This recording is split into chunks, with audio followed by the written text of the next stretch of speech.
webale munonga kandi obuzimazima twakushemerwa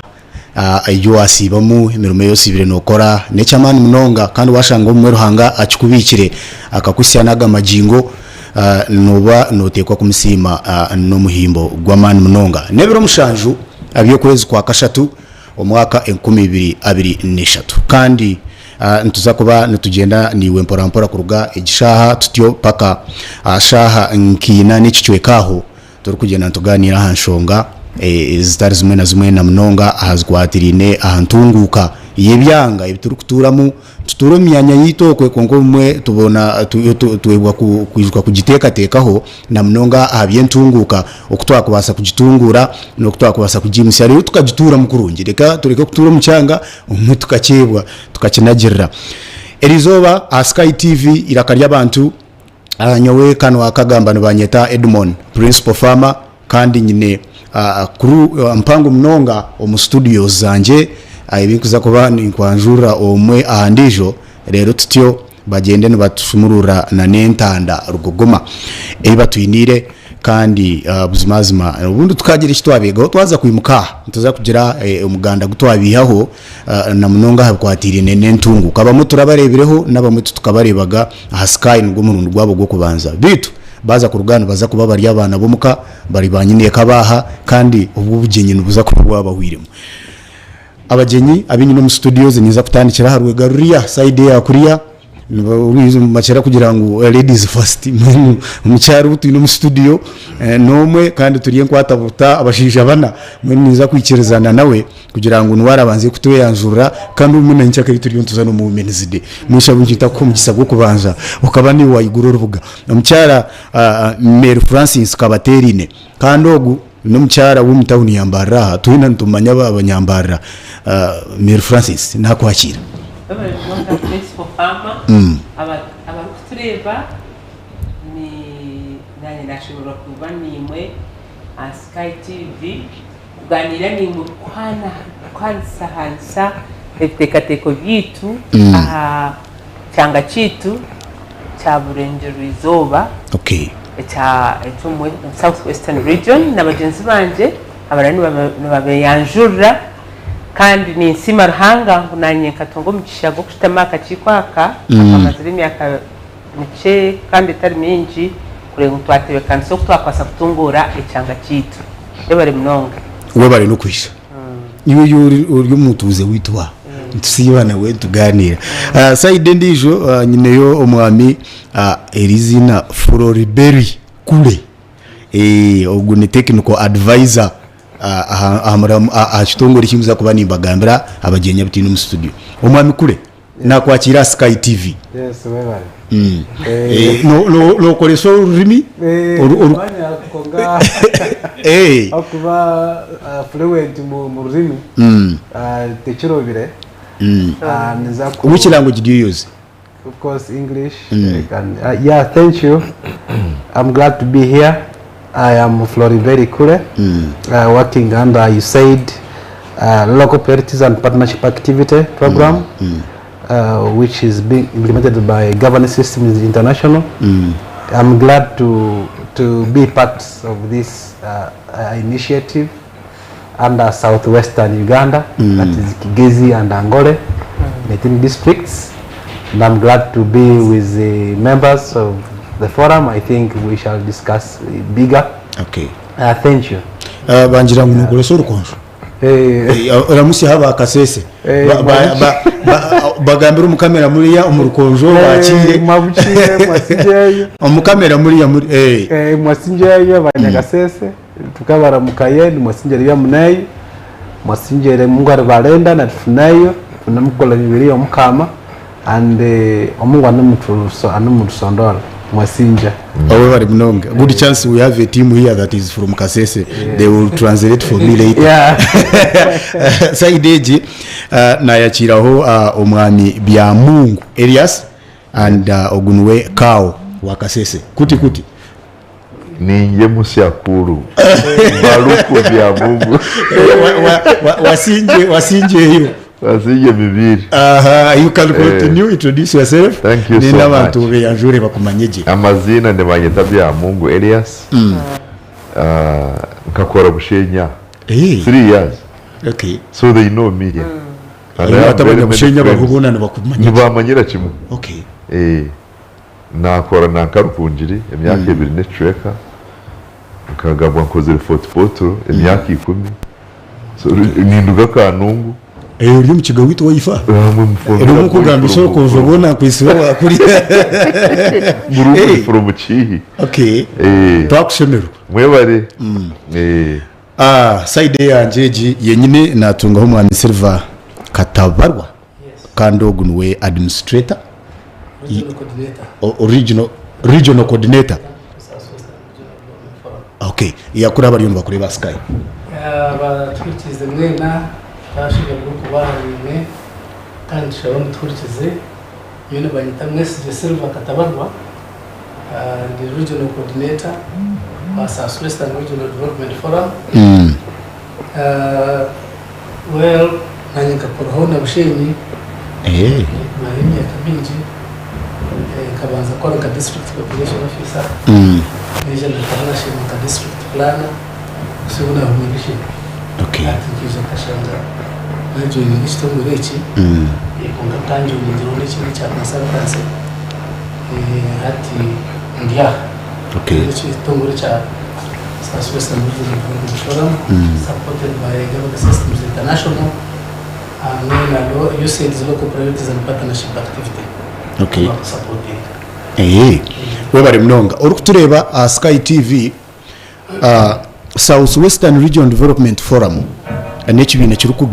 kirukuyegitwamo abantu bingi munonga kandi abakoza ko bana batu abagenya bari mu studio zabinyina hano baza kubana bacitenda hendera abo kuba nanyencyuriro hobwire bucetintwire ndi mwana wacu munonga konka nashemerwa kugira ngo hato bunafu nabakama bacu hato nanyene cyayetaganiza kuba member de kantandike na numwami bya Mungu Elias obuto abatusakizira ha inembo ziwabo nkwatire nyumaho kazani nyenda bari ya TV nabo tujye baraberemo South Western Regional Development Forum niyeha ikatandiketa dero tutyo tutandikiraho mbenu yabare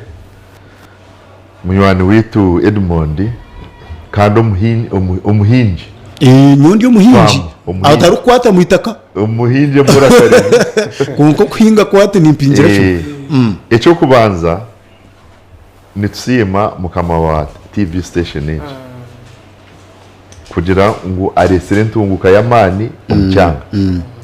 kandi ngaruka nsima our sister ni wakoze connection exactly Mary Francis nka investor entrepreneur we no mwana semambo umurimo gubakozeraho ensiyona negureba South Western Regional Development Forum meji emazire 4 years kuruga 2018 emazire ubwira kandi ninza kubarabiramo mu bigufu uko yatandikira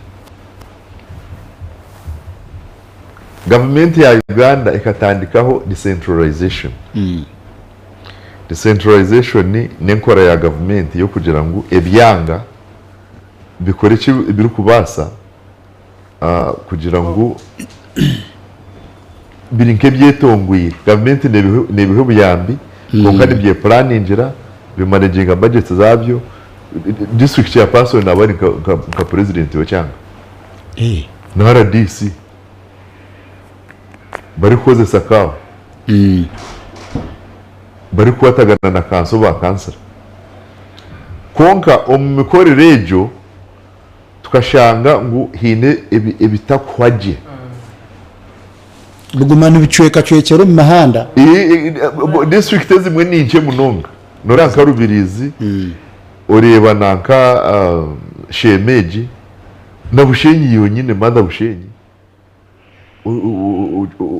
ukiza handi ukareba nanka size y'ubu district obundi ushanga ruje tiburi kwemarira district kisinje honorane n'ikintu cyamani kakaseso kwere hate n'ikintu cyamani konke zimwe tizine mani ngo kugira ki ngo kwebana so aba America banywani bita ba USAID nibo barese sitenseje but globally omahanga gandi batandikireho entekateka eyi bari kweta territorial regional development Uganda bakakigezaho kutandika regional governments bakyemereza ticyara bo mukurungi bakyemereza ibiti biri political biri developmental tubyiheme byo butegetsi ebyo butegetsi biri abantu babasa kutekateka mu cyuru politics abamwe ne bagezeho kuzitamu nga no kugira ngo twatagane tugirira karimwe twaba bingi tworeka icyetago cyitu government ya kampare mpango neza kuturikiza so niko batandikire bati bahita chairman bona bahita ba RDCs bona bahita ba kawo bona na planners ninjuka owatire yizina ryanje nyenka kawo no mwojo ni bamweta nyete munywani wanje wantungamo aho kuba nkaba nakoze rontunga mu kadepite kawo nisho nakugira ngo mwanya gubona ni bamanyanyo so nyete is a health worker akatumirwe kawo hati kuyatiri bakandi barondamu abo kuzaka ciko bakabeseremo n'aba civil society niho bizire mama private sector foundation ngati na steering committee no shanga twineho nanka deo twino muhanji aprocero ankore private sector foundation bari ya steering committee twine steering committee y'abantu 16 twino professors nka Dr. Nemaha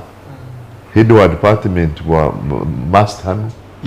ari ya steering committee nanka twatwine chairman akafa bambe wabere chairman witu kihwa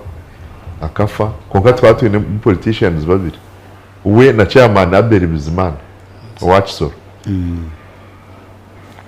hati professor nanka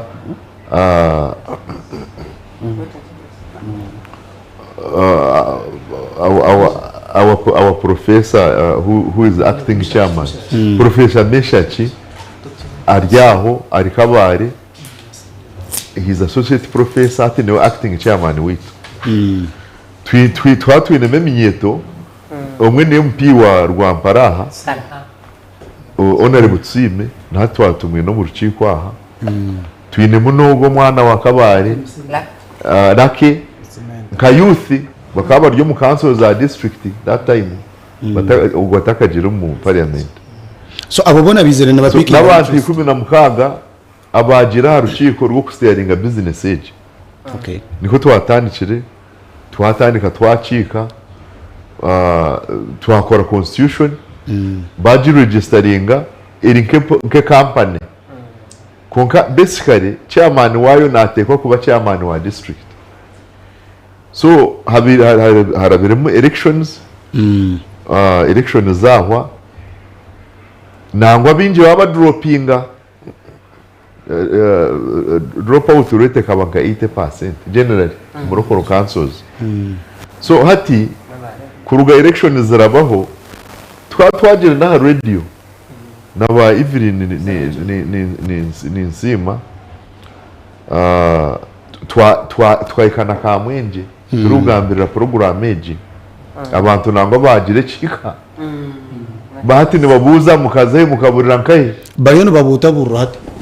nasi SkyTv tena hita kubati angariyo naturiye nate kitwimusa twaba twakozere na man my brother people will hold us accountable hati twicara stage yo kugira ngo urukiko rutwensteeringa business urukwasa abandi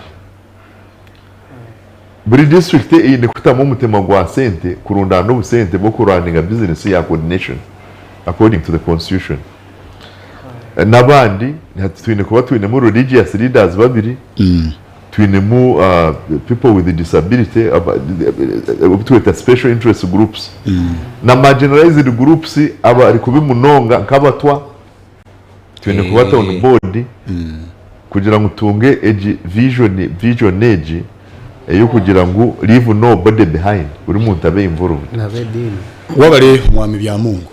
yes sir story ni ngo ntuza kugigita ntujyongera ho kunka already twabana twareba ikishani aho twarugire na naho turiyo ntorekera ntuza kwiza ntwareba madam Mary Francis bangira ngo yori entrepreneur kandi no role model waba entrepreneur development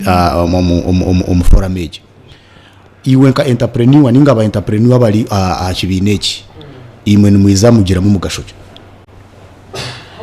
ne what ni policy ya government ne wangu government za patents na private sector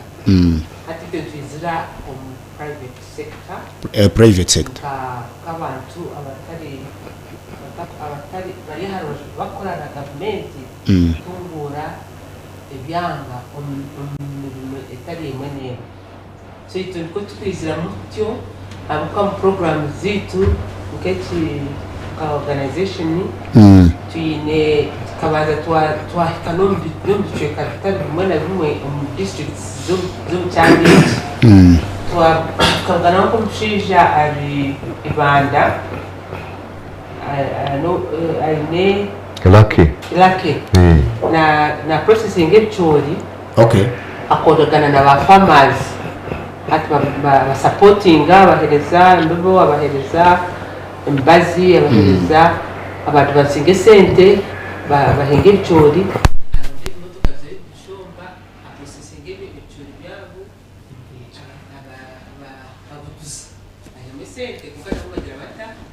so tukareba mu kwatanisa na government nikireta mani umpurisya etunguka mu biceka bitari mwena bibi konka aba private sector to business exactly konka na government nayo nerebera on business nayo of course your government nka government umurumo gwayo no kumakinga sure ngo buri kimwe cyatamburaje. That is number one. Nubo ku private sector kunkano uti gukora under the government. Because sometimes in a guidelines yozo tine kurabo ezo no kutambura hazaki as government. So I understand your point. So mu private sector kadureta mu tekateko byitu nko kutwaza nko nagamba mushijogo lake wayibanda umukureta ibitekateko okutwakwasa kutungura embera y'abantu bitu umuringo murungi kurengubanira bagira uburyo bwo kwasa kwebisaho akatungura amakagabo icyo kureberaho nk'ibyo bwegese plan zitu n'kitekateko cyo kurenga abana abakudropinga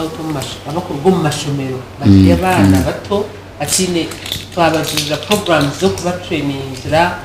mu bya skills zitari zimwe na zimwe nko kubisha nko kuweldinga hatu cost institutions is a government so then ikindi kitwabiri kitekateka cyangwa nicyo ku developing industrial parks at industrial parks no renzi muki zirimo ba private sector kwatanisa na districts mwenu Kambara ya kwatanisa na Isinjiro hagira ngo uko muri Isinjiro tasa big industrial ya yenyamishwa bako nyoni ngisinjiro stonge embuzi na mente na namate na namashitagente so tukutwale nutrient products tukole mvari addition shange tutakoma byoguma tureba amategari yabo so it's a private sector niko twiza butyo kwatanisa na government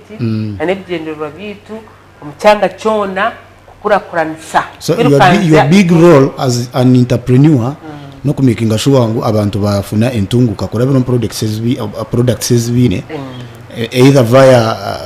value addition over tukafuna maybe ka international market kugira ngo umuntu ataka koma guzi kito cyakakiri akaba mimi mfite kito cyakakiriya kunkana asa kugira ikindi kiyo no kora brand ya Ruga Southwestern insione jima yangu ejineruga nanka kigezi nankora okay ndaje bakaraje shubure akatunge sente okay omwami Floribeli kure izina ni ndagama ko yegendesereza ko besha yida nditomura you were technical advisor so as a technical advisor kandi igiforum yo wiza watandika wakora mirimo cyekeza ati you advise them technically as in how yeah webare as kunagambra ndi tindije you can use any language you feel you want. I thank you as a technical advisor and you said program we have come on board to support the activities of the forum. Okay, we appreciate, as you said, as the cow said, that you said was behind the establishment of this enterprise, and you said has to see that really this enterprise becomes vibrant, functional, carries its activities. So we have come as the program to strengthen their capacity and to ensure that the secretariat, which is the coordinator and other staff, are in place carrying their functions, to work with the committee, steering committee, in improving their capacity. They should engage in different forums. They should engage international and local, because as Madam Kawaterina said, this is private sector. We have to ensure that they engage broadly. They hold investor forums. They should be able to call them advan, the people who are investing in Karamoja and other areas, to tell them that also Southwestern has fertile grounds for investment, and also it can develop. Like we have many minerals, we have coffee, we have majani, and sometimes our products are still lack market. You can see produce a lot of milk, but we have to empower them to engage broadly. Like within this program, we shall be able to call ministers, the Minister of Private Sector Enterprises, even the President can happen to come and support us to improve the voice, to carry the mandate. So also as the program, we have to ensure that these objectives of the forum, which are good, we see how we can move together and achieve objectives and improve regional development within Southwestern. Because they have been talked that Southwestern is developed, is what, but people are still poor also. abantu bona boro You come and see flats in Ibara and you see everybody possibly sleeping in a flat. You go to Isinjiro, you go to Kanungu, people are poor. They still poverty. And if you think Karamoja is the one which is having poverty, also Southwestern is having a lot of poverty. So we have to focus on all regions and see how we can improve Uganda collectively. Yeah, that's one of the objectives of the program, to ensure that people working together, the committee is putting up energy in fostering regional development in the area of Southwestern. And we are targeting 2 regions, that is Angole, those are 12 districts, and Kanungu, and Kigezi, 6 districts, also Mbarara City. I know the forum is still young,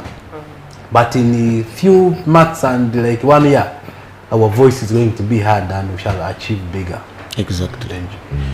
Wabare mnonga kanyambuke saide yanje kunuya uwo mugurusu wanje Silver wajangu uli chief regional coordinator. Ekigenderwa cyanyu nengi nimukora na districts, nimukora nk'abantu, ekigenderwa cyo kuza kutaho forum egi kikaba kiri kimwe hati kubibiri 18 districts kumuna Kago Girogo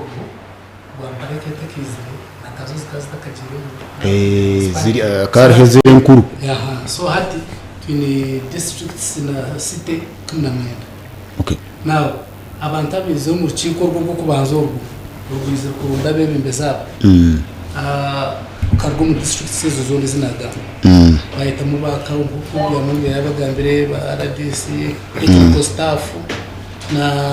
private sector ba NGOs, academic institutions involved. So mgen kigenderwa bakagera mu twenda ngo tubanze bakagera ku team age ibanze ikora bintu kabishatu ekore icyo bakwita mu regional strategic plan engineering ya regional strategic plan strategic plan na bakore na investment study kutubuza kureba ibintu byo kubasa kurita intumbuka ebyakwasa kutega umushweke ibintu ndakatabo unaka investment plan bagaruka bakora icyo bita development strategy nka South Western region strategy ninga sho byobo atebweho kurenga bwa leta hento mu kumutweka nubuha konka bagira kuza kore nankebe handika tukwenda nkimo nkatimu mugende mushitame kuriya muze kubikora bakajya mutwena mu consulting mukore various stakeholder engagements so tukabanza n'urukiko rwabera bakawuzi na ba planners na ba town clerks tukaturuka bari then ko arjo batwirize bitekateka byabo nayo tuzanye batekateka ngo byakwasa kuretamo intungu ko mu cyuka cya nanka South Western region ye twarwo baje kutuzukugana ba production officers hamwe n'aba investors abaryo mu value addition tukaba meeting ribanda babiri bintu nk'umuntu kubana bagamba processing ebicori twatwina bamomwani twinemo n'abawaini abamajuta ugakora umukauji ko mategeko bakora products nyingi twamaze kutensa nabo urukiko rwakosobaje mukatuza kuvugana abacara n'eminyeto kuvugana ntungano nabo batwirize biteketeko byabo kutwaruzo mu byebyo baje ngushi tatwajoro tukije twajoro n'urukiko umbarara then twamaze kwandika twatandika kwikarwa gati kugira za draft documents baje twite ba kauzi ba RBC no rwakisoro no naka twabanza nanka twatwarije kusoro tukabanza kusoro ba DHO na DO twatwine ba DHO wa regional medical officers twine wa community development officer natural resources officers then twabugana abanyakisoro n'abatwara ubuto babugana twabataye rabato kazo bushozo kwe na twatunga engagement zabo twariwe niba bintu bitaga ryebi twaza kamungu twabugana wa RDCs kam na chairpersons confirming ebitwananchire kubarazira validating kuboreka engagement zone zitwirinzabaho mtwahika baba ingi twirize bitekateka bitwayongeremo then twamazire twamara consulting all the stakeholders ucyayinchatagiza tuje twakoraho documents draft documents nabo bajya hati muri aba members 15 katurondeho abantu nkamukaga abaraza kora national engagement with ministries, departments and agencies tukaba kutoronga abantu mutaga turya na ya mu twatumunugu then twabugana national planning authority first twabugana Uganda Dairy Development Authority twabugana private sector foundation Uganda twabugana Uganda Tourism Board twabugana National Forestry Authority twabugana Ministry of Agriculture, Animal Industry and Fisheries na NAD Secretariat na banana initiative bitebayo so twamaze kubabugana nabo twantujezo kuboreka how they can buy in bigenderwa byi handishe kuno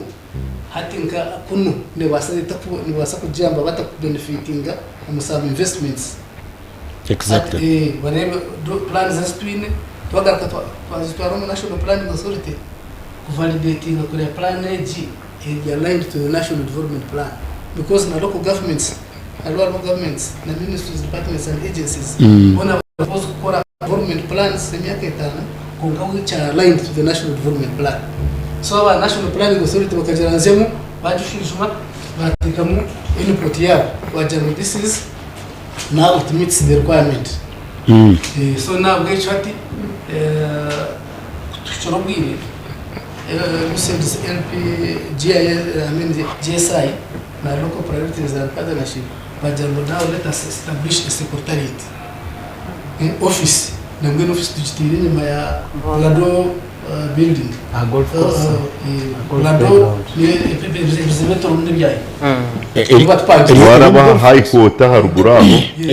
rero nkakaciro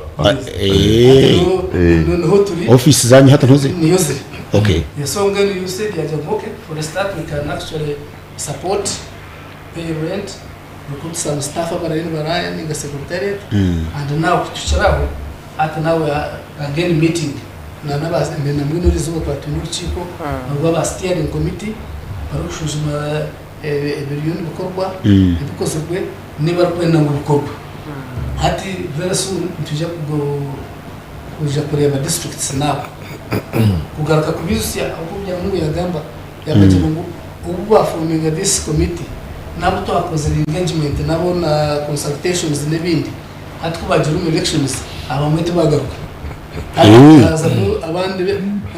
mu office so mwitu n'umwuga wo kuzigarukayo tukasharingana nabo tukabagambira ibitwirwe n'ibikorwa n'ingibi bashandisirize nuko bakubasa kwija kubyejumba mu tukareba ngo region yitu twagisaba commission. Okay, webare mnonga uri kutureba SkyTv iraka ry'abantu turiyo tuganira na team kuruga muri South Western Region Development Forum tugamba ahantunguka yicanga kitu cha burengyerwa eizooba districts okuzakubasa kwegita hazo mu kwegita omwe zikabasa kukora entunguka elize nango butayambitwe kunkane yasa kuyamba abana bitu nyencha kare agete erine nugugar kwati gufa mbeni wakora wenka no bankora yongo urwagenzo rukwe rukagenda rukamarire bya rukonka rukahendera rutabimazere byona umwami bya Mungu yes ba members abari kujoininga forum age nubo bayi buryo umwe nabasa kuba member ninguruko kwengisha ninga nibababine akacencuzo twine close iri kugira ngo nabandi bona abari kubasa kwegitaho exactly konka bakuru ni district ma district niyo operational level ya government konka nitworagana na civil society nibyo bigombe byeterine twatagana na private sector twagambere faith organizations churches empangwe zinora zinemero mwange izirukora tukabasige nyuma na nagambere special interest groups na universities actually ziswire ntibatu yamba munonga okunaga yibare kuzayo bakabuririza twandi tubuza nk'ibintu bya local revenue ibintu nk'ebyo universities ni wabari ya front line ya research mbabari mu research bundi babanza bazayo bacondoza hati baturetera report babona kutamu consultant ku validating results ezo tunanga iki twatakagambereho no kugira ngo eji strategy teri kigezi nakoreho tukazana Karamoja nabo bine yabo Karamoja nabo bine nanka ni forum murana za Karamoja ece kintu cyaha honka bachi na guru twatumoyo naka Dr. Nemogu na Evelyn Nsimu bakaza guru kutucikira kureba ko bari gukora ito takagikire ezabo zahamire nawe muze akanaza kuzironkinga yagura kayaza kugironkinga president our his excellency so we call him muze because he's the first person kanda kazi nako kanaka ku muze w'ikofira that's our old man so nitwe niteka ngo bwire butari bwahare we shall invite the center to come kandi moderate noreba teo kwatijaga neyo kwatampora ni bebe tumunasinge tujeste ayemerere mbwenu ahame atambora development y'amahanga gona ekasiska noreba hinesto akozire waranka vision yitu we say esechua southwestern Uganda that is productive, prosperous, and harnesses its resources for inclusive, sustainable development. Okay. Utakajiro wana genye. Kandi twarebe ibizibu bitwine oriya yacigambere mu Sky School dropout. Abana ubuna bendeka ubushenyi nambara nizo zabiri zirya hamutindo. Umubyo bwegese. Wonka abana 10 ababiri batandika P1 ababiri bamare cyamushanju bushenyi bakabari 35 abandi bona barigire mishomero abandi baburiro umuhanda ejopuru eryokwe nijwira haso abamwe bune bajiro bwenje bayiya ushanga navuga ka bodaboda abandi baba bayaya abandi bazombi bikoba bakora baba bine nanka parentage bayoruire kurungi kirye kizibu cya sente siro mwana nayiya arugamo umuntu na yaba atashomere munonga kastamanya okwandika no kugira iki ikintu cha prevalence ya slim HIV in for nutrition and stunting then twine bintu ngabya refugee influx oriental ndestera Congo abantu bija baburiromu Uganda yo it accommodates everybody Neri pan Africa twakira na nchaka rero ndivision tubakira ni Uganda tugira nanka those regional conflicts nachi so twihamo priorities 8 tutitwereka tute esera abintu 8 echo kubanza ni commercialization ya agriculture ibi byo mu wealth creation operation wealth creation nitwe twashitwara kachukuru ngo eche kintu model ya president yashomisa abantu ngo omuntu hakiri akatungire miliyoni 2 omwaka nka income for that family kentas twareba echa local revenue generation mobilization n'inkozesa nungiye sentezo nora district government nkakasese nyine budget niri kucira y'ubuhango mu region n'iki ntihagaruka yisinjira billioni 9 na kasese ni ke ministry kasese neta sente nyinjo mu local revenue kuka waza kora local revenue no shanga obsente ndibuce ese inyinjirizo ruga Kampala maximum ni zibaziri nka 3% 97 eri kuruga Kampala mu central government Kampala ziyankai so okugira budget impamvu nabwo aminurozo naki kasese is big kasese in population ya 1.2 million people it is highly populous kasese twaza kutesa muzene akagishara actually na region kuriya afande sare akakora yo nakayibeta agurilate for Rwenzori bine ya tekushana keje konkeria ne government ejine y'abantu beterine kigeze nankwe so guru hanu barra is our regional capital na nakakara moja moruto nibo bashato mu Uganda abayambirwa b'Amerika kwikamutindogo so nitwenda abantu bacege bachikwate tukibarabyemu twaza kwandingova to another group nisho twatereremo nakatabarugo mu office aho kuba namanye bitubiri ntworo nati yatwehindurira ya gamba history nkamemba wa waseri komite kandi ati no mukozi w'umukozi ashobora kuba ryo mu urande gakisimi so but it is okay because we are together we have been together all along twineme into bya infrastructure development na nako briefingire mu noshanga ni heta gurutindo rwo kuyunga nka kibanda na shema ibanda nka buhweju rubirizi nkejo network amwenda mu mujigure ibintu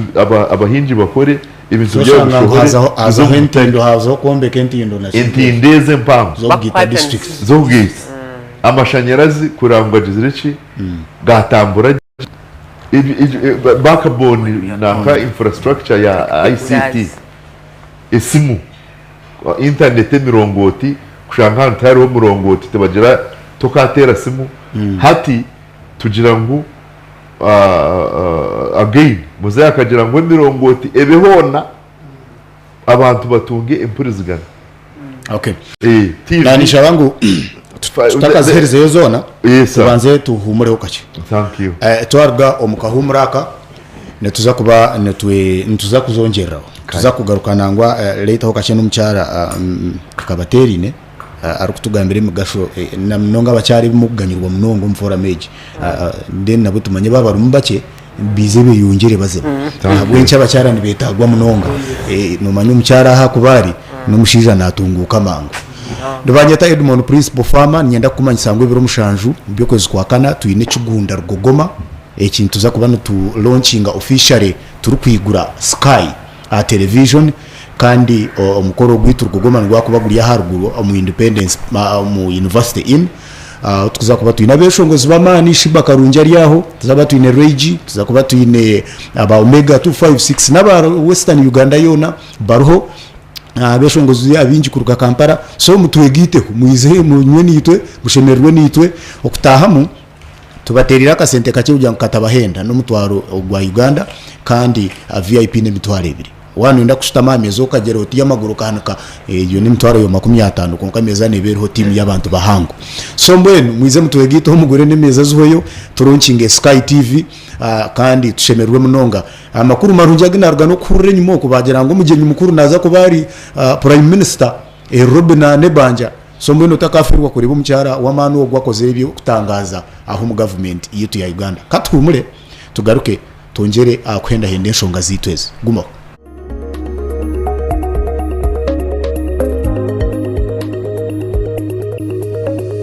SkyTv irakari abantu Ekigunda cha SkyTV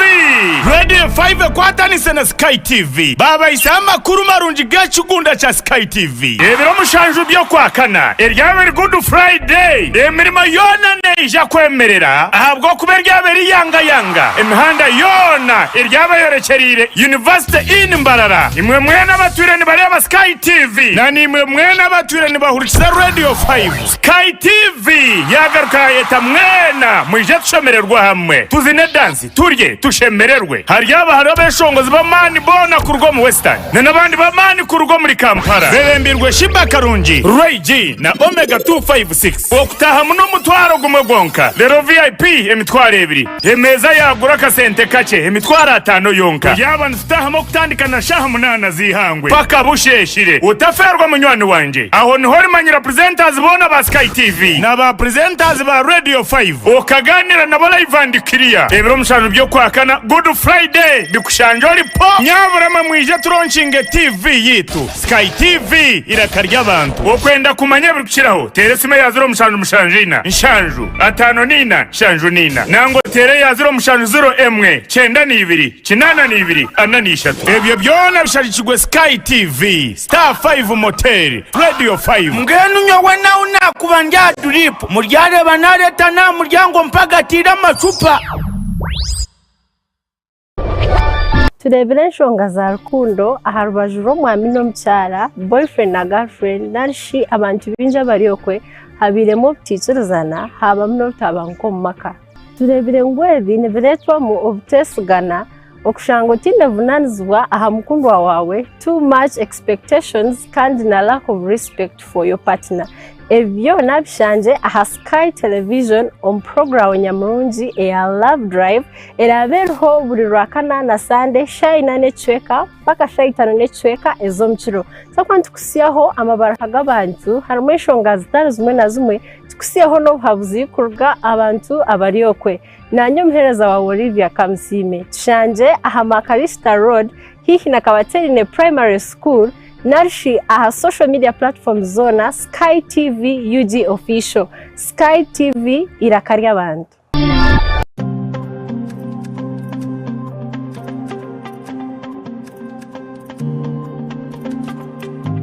otaferwa programu y'omukozi buli rwakana shaisha tunicweka kwika inane cweka zo mukiro nanye omuhereza wawe agaba $10 abakozi abarukora emirimo yabo emirimo y'emukono ndija kuba ntubakuretera aha SkyTV obase kubegeraho iwe omunyeto ryokwe toyine murumo ninga shitoru kukora no basa kwegera aha bakozi aba obase kugira ekiwayitandikiraho na nitwe aha SkyTV irakarya abantu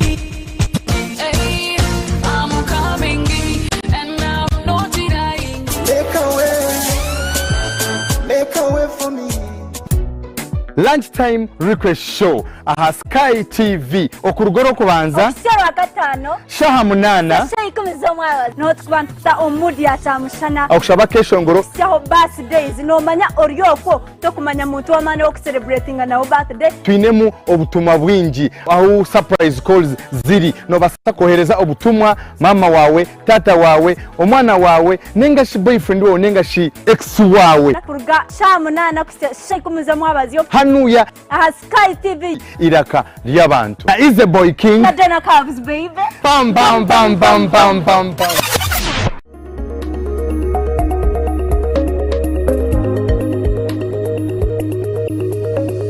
SkyTv iraka lyabantu webale munonga kurukayo omubutumwa obwe kandi notushemerwa munonga kushanga ngu okitwegisireho oli SkyTv iraka lyabantu bwa hatu nobasa kututunga aha Star Times channel bina nkaga na munana kandi kuba oriyo muri Kampala n'imyanya yetorire nobasa no kuzana free air SkyTv no hano jotabururo abantu abatine bwire bukuza TV nangu yoriyo no tamburo inesimu yawe nobasa kuza YouTube no koresa SkyTV UG official wateka mwecho exactly YouTube roza kuba twine live n'abantu bari ya Go TV Signet mbasa okuleba SkyTV nibanyeta Edmond principal farmer omu studios inchinemu abahango kandi abakugukuruga omu South Western Regional Development Forum turiyo tuganira hantunguka ebyanga byitu na munonga districts za South Western Uganda kuza kwegita tukagira ishito abasa kuhinduraho tukabasa kugira ishito ayegita ho nangwa bumwe tukakora nkentunguka ninga umwe tuza kubikora birigire mu konkani manyangu amasuko tugine tuza kubikora ntunguka neiza okugayo ubutwana tuza kuza omukahumuro twagira ntuzagarukana n'umucyara ine points zwana ushobora zazitakahwire kandi tuza kuzongeraho later umucyara kabaterine imwe nkabacyara okuza omufora meji iwe nko mucyaro kugizamo katutandikira ali waliya noreba ngo nicyetagisa nabacyara nabo kurara bajumbira umuntu ngukeze ninga kuba kuza mu bumwe bine cyo bakubasa kurara baganyirwayo nyona wake simbona wa vice chairman wa forum age masinga bashirya banga kumpagira bari bategeko mukazi byayaga bacyane batitureba kabatiriya hansi next time utakaro masuku garuko yesi konkana nabaho nazakakiko kamemba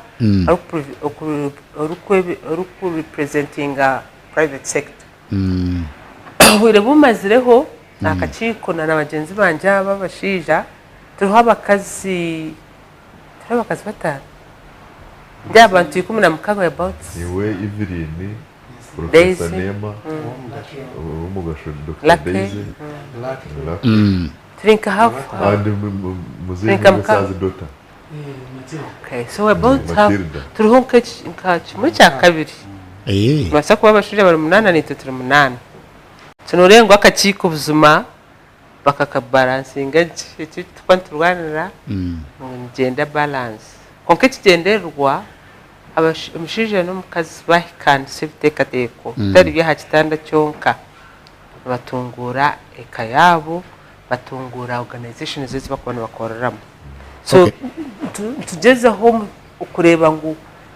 ubuntu bwarizo mucyara nanga maka enyuma ka domestic violence ba no kurwana imihunda nayo makejwe enchigariza mnonga amaka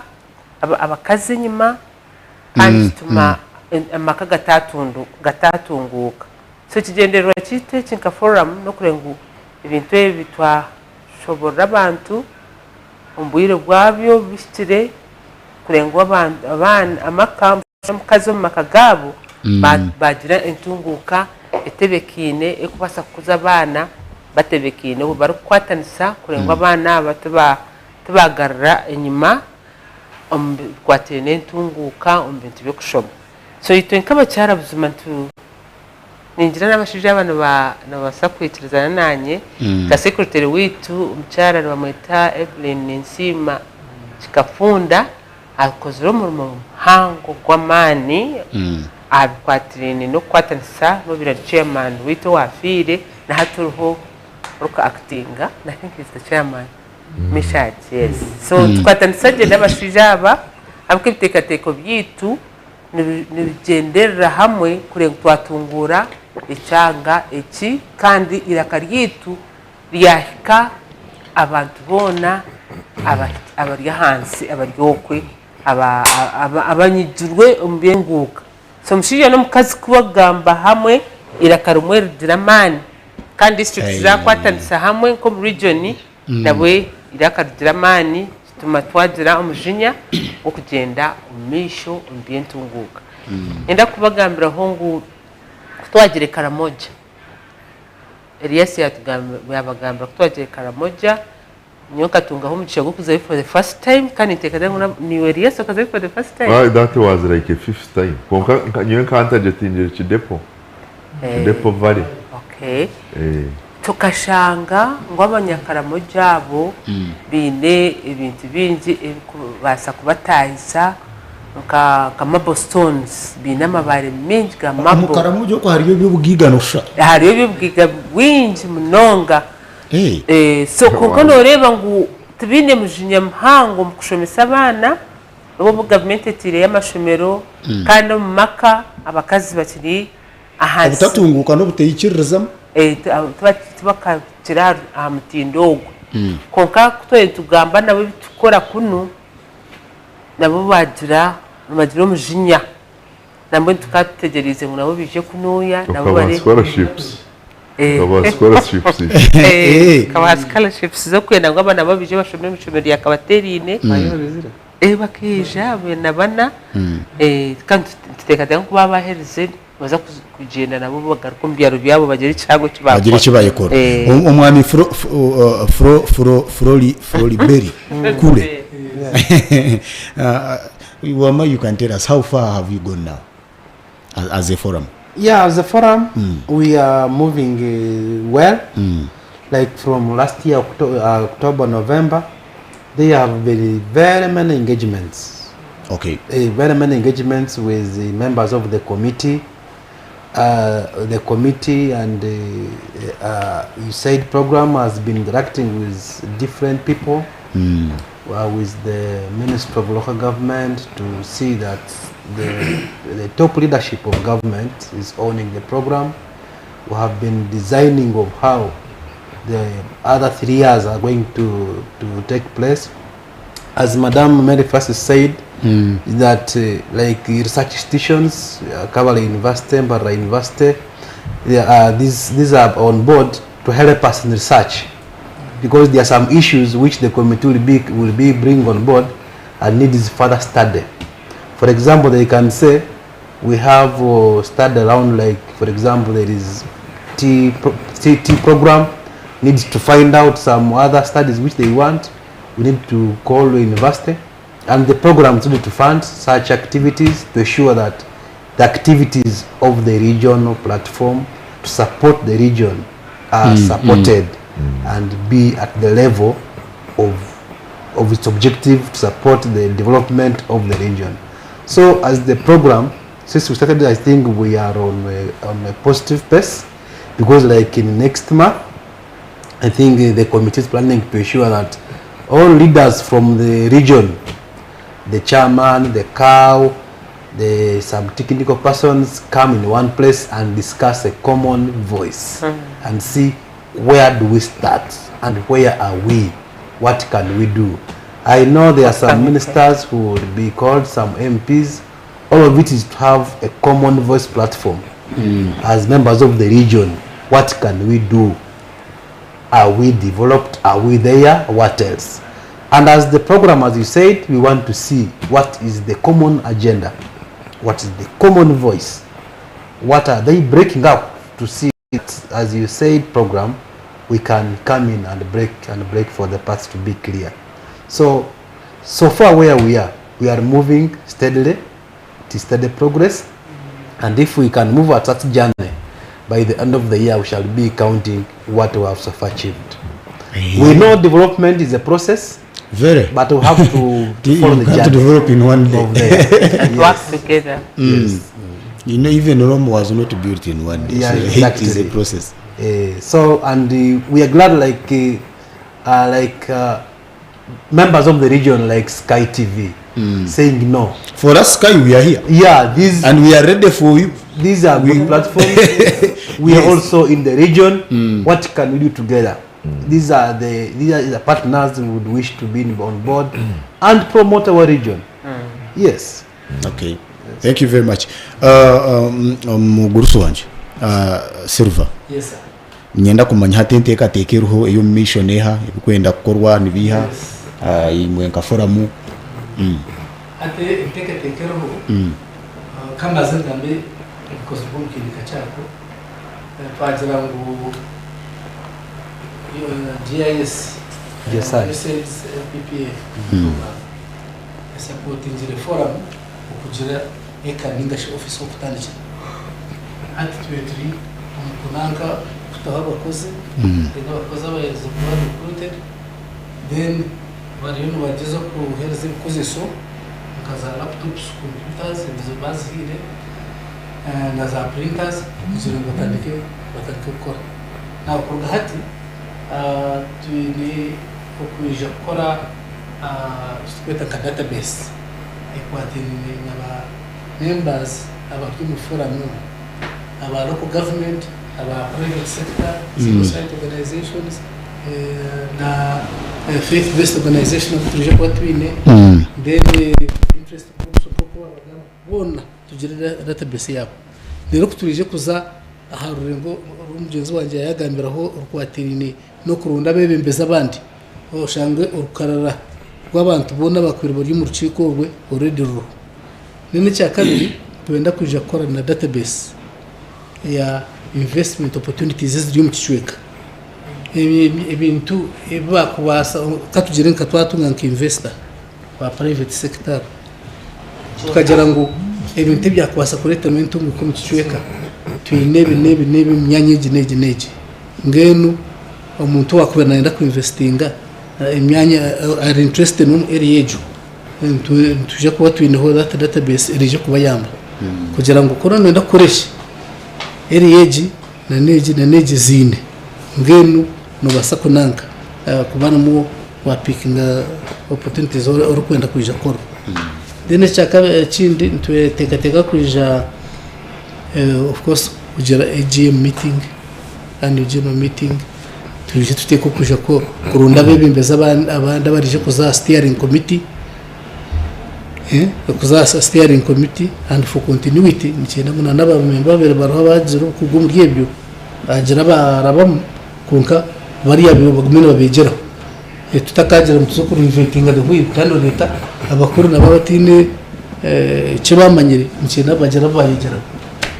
tutubuza ko okay in fact tukongera eh tumanga abanyarwanda abagakuru cekenci aba diaspora nabo turizine ngutugire database yabo rebe opportunities twakwasa kwatansa nabo kure twatungure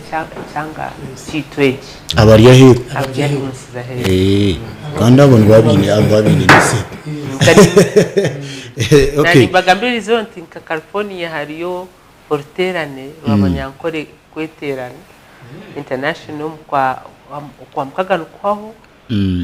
asa bine tekateko cyo kurengo kunuya cyanga cyaitu bagerayo project seze bakorayo ka public library yamani so twa connectinga nabo intekateka ngo twasa kuyamamani benshi we bari mnonga ariyo natureba SkyTV screen aho hariho enamba yitu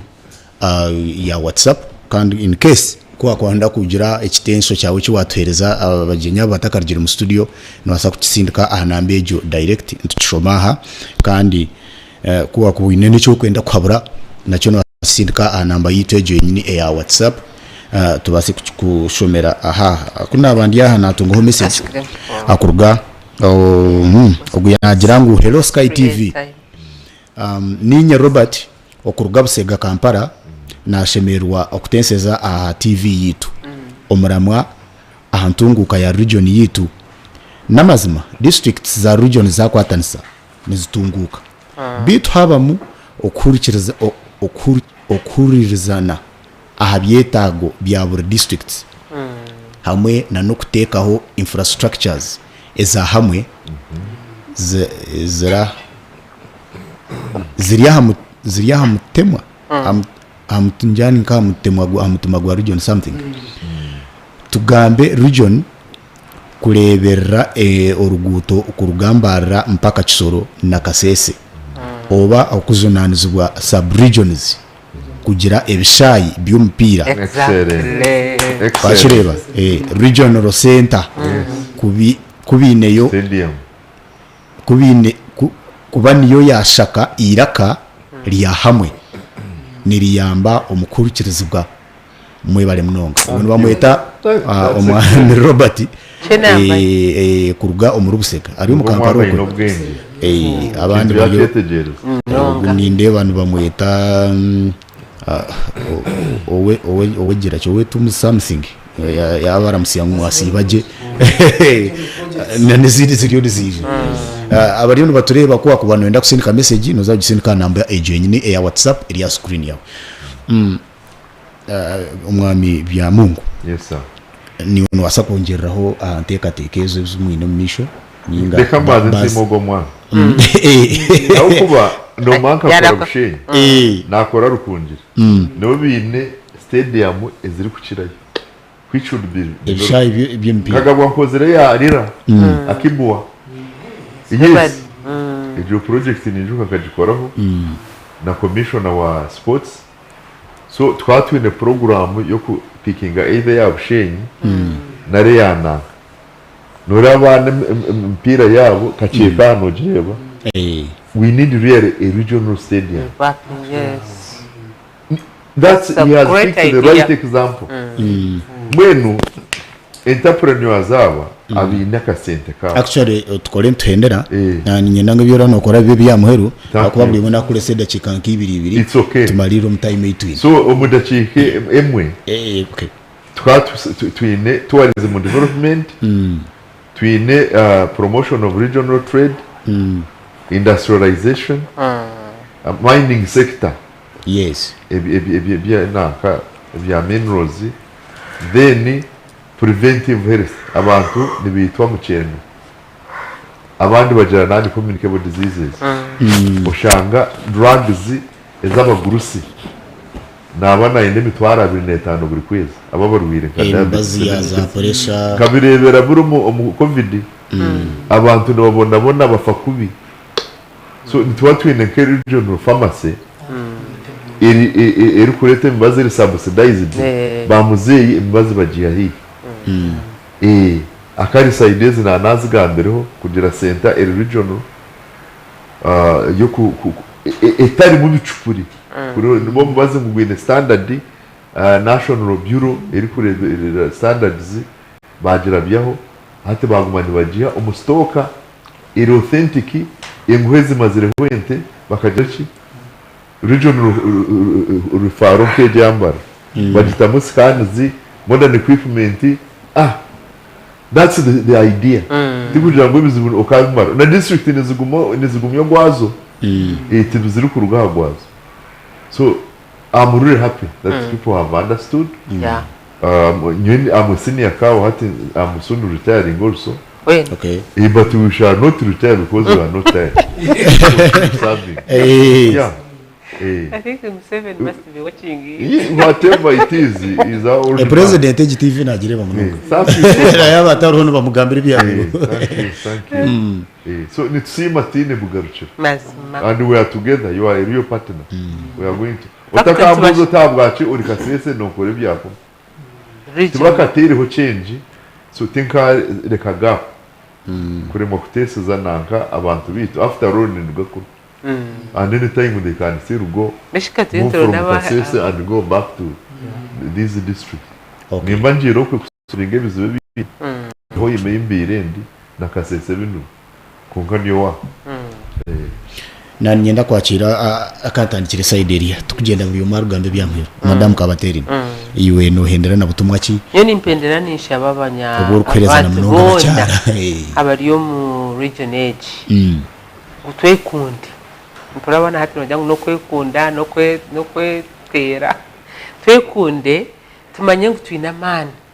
tubasa kuba cyo kureberaho aha regions zindi cyara bacara n'abagezi n'abantu binamagezi mingi munonga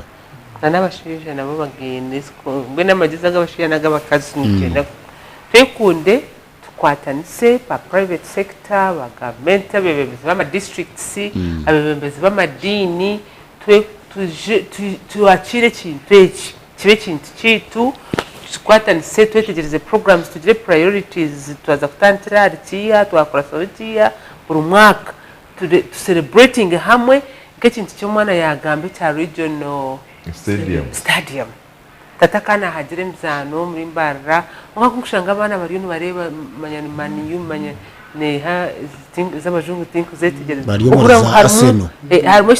harimo gap ya man tukutokuze a regional stadium tukajinvestinga tukajiteka mu bitari byona kitari cyabupira gwo kakaza swimming pool hakaza mu netball hakaza mu volleyball ekaba center of sports exactly ekaba center of sports and academy nyoni tekateka ngo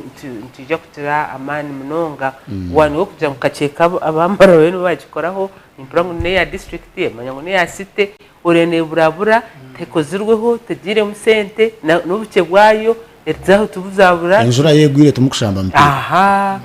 mbwe nyoni mpenda nisha bangwa bashija omaka n'abakazi banyu bahereze kitinisa mukwatanise n'incyakare n'ikiro cy'abakazi munsi yona mureke tukwatanise umaka kure twakora abana bitu abana bakora bari abana bino bwenje tureke kugirira nitema kandi abana tukabateka rubajuka shango mu mashobero bargamba bakiriye abana bashuru bakiriye abana bazara ubwana batakumaya kureberera ninde baba bantu bakira kutora n'aba ba community ndukanya nimba ninde WhatsApp abana bishiki batani banagabana so ni shabani intero muranga kwabashije mukunda bishama nuna nyine na orphanage kurabana nyine bingi abantu ndanyoni kwawo mwa bakuzire abana babije bagihanga rito mugasho ndekeka kiti nebere mnonga bagenzi banje naheze nyoko we bari mnonga ntakagiro wa kule is a small message here ndi tumuzoro wa Moses wa ndoraji ya kabiri bufunda division ibanda n'abashemerwa mwe bari kutuhereza kandi tuzorwe Moses anyway ya nasima busima we bare umwami Moses okutureba kandi na nokunda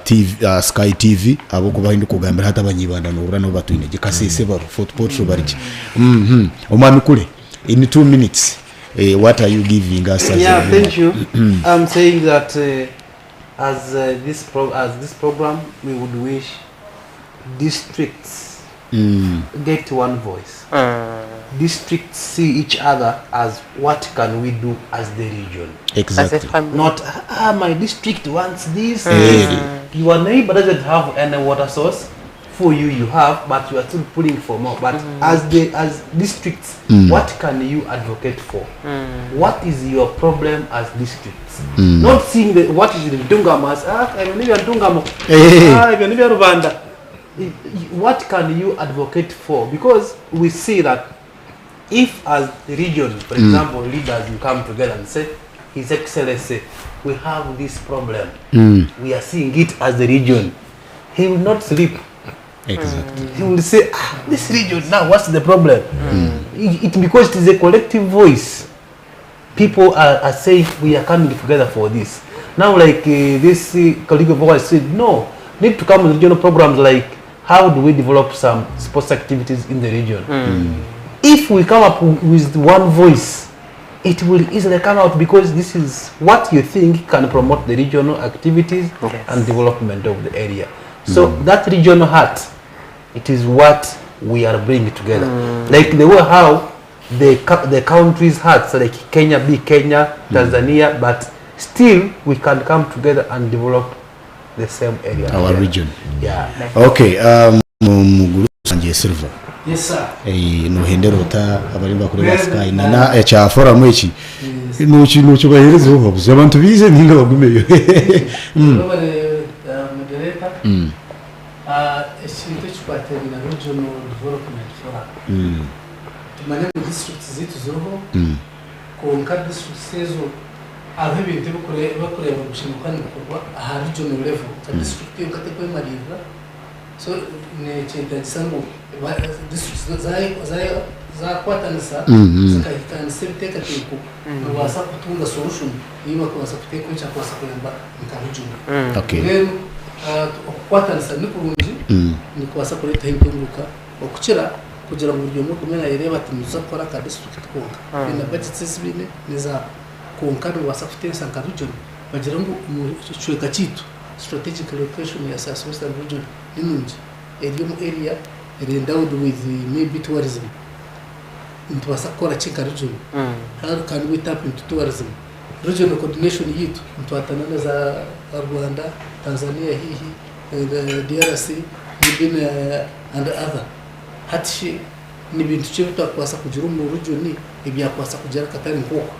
hatika university yana charibero mu that angle njibasa ko na basa kushara baje tukatugire investment yitu ateka erete hunturuka rusate ni simba aba Uganda Dairy Development Authority abashaze mu processingira powdered milk umurembarara kandi bakaexportinga Southern Africa echo no ne shitu shurungi and to America to America from Mbarara so hati tunaba Uganda Cooperative Union they are also doing very good work what akonga ngwabo kabutesting it is when Roman njimunonga irukucha na ya Nescafe. So if the people can come together and bakahiriza n'ibiteka teko byakwasa kurete ntungu ka regional level kibasa kutuyanga umusheka level mnonse obale munonga mwami bya Mungu nza kwa 1 minute thank you ni wasibara bari batureba na nabagambire rire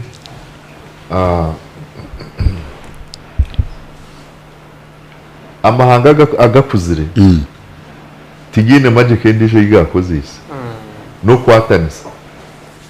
nimba nka unemwe naka ya South Korea no shanga bariya bakora pate y'emotokemu ba specializinga aha gearbox abandi oshanga bakora nanka just a part of the car side mirror ushanga abamupira nabumupira we side mirror no side mirror finally bagita muri group bagita ba processinga emotokemwe aha plant nabankecho zabo hatu ba exportinga in big number amounts ushanga abashaba bakagigara company nemwe in income iri kuchira naka East African community yone abo busimu Samsung no bireba so niyo magic yao it is skills development and specialization and innovation kandi message mukuru wihanga agubena gabira abanyarwanda abinji tabakuri tubakwetegereza direction y'ituru abinji batambwire so twagendera hamuramo tuza kuzahari we bari mnonga kandi akire nako kiruka katuyihaho kunga nkako wire bwitu bwo tubuga ho yoga next time twafuna umugisha tuzagaruka mu studios nizo zimwe tongere kongereraho twahika nisima mnonga abajinyi mweno kumwija tukutandikira ari madam kabaterine umwami Silva we bari kwija bya mukama we bari kwija hamwe nana kure niyo we bari kwija nyowe nibanyeta Edmond a principal farmer kandi ninchira kwisiyo program yiteri nyamurungi obuhinji no bulisa buri rwa kabiri shaha 3 necweka kwika 4 necweka ezo mukiro tuba turya hahenyini umuto no ku mafamu turi kurwana nente tukwaserenkone turisize konka tugira ekitwayi hayo tukibaretera tukibatera a SkyTv ninyongera kubisya ngo ebiro mushanju byo kwa kana twine ekigunda rugogoma kiza kubakiriyaho mu university in ogwenturunkinga SkyTV official kandi turi kuba tukuletera beshongozi bamani munonga barimushiba karungi harimo nabandi binja baho mu